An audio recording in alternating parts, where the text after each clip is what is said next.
বিশ্বের যেখানেই যুদ্ধ সেখানেই আমেরিকার উপস্থিতি। কিন্তু প্রশ্ন হচ্ছে, কেন আমেরিকা সব যুদ্ধে নাক গলায় কেন? দ্বিতীয় বিশ্বযুদ্ধের পর থেকে আমেরিকা নিজেকে বিশ্বনেতা হিসেবে প্রতিষ্ঠিত করতে চেয়েছে।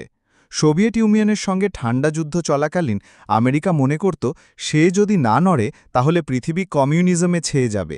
সেই থেকেই শুরু ভিয়েতনাম, কোরিয়া, আফগানিস্তান, ইরাক, একটার পর একটা যুদ্ধ। মধ্যপ্রাচ্যে যতগুলো যুদ্ধ হয়েছে তার পেছনে অন্যতম কারণ তেল। তেলের নিয়ন্ত্রণ মানে বিশ্ব অর্থনীতির নিয়ন্ত্রণ। আমেরিকা তাই চায় না তেলের গুদামগুলো তার শত্রুর হাতে যাক। তাই ইরাক, সিরিয়া, ইরান নিয়ে এত মাথা ব্যথা। আমেরিকার অস্ত্র নির্মাতা কোম্পানিগুলোর ব্যবসা যুদ্ধের ওপর নির্ভরশীল।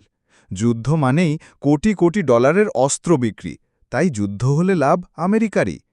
আমেরিকা মনে করে পৃথিবীতে যেখানেই সন্ত্রাসবাদ মাথাচাড়া দেয় তা তাদের নিরাপত্তার জন্য হুমকি, তাই পূর্বেই আঘাত করো, এই নীতিতে চলে তারা। পাশাপাশি বিভিন্ন দেশে সৈন্যঘাঁটি বানিয়ে প্রভাব বিস্তার করাও তাদের লক্ষ্য।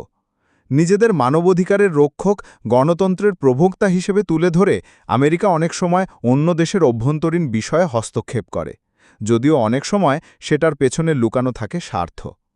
তাই আমেরিকার প্রতিটি যুদ্ধের পেছনে লুকানো থাকে রাজনীতি, অর্থনীতি, ক্ষমতা ও প্রভাবের খেলা।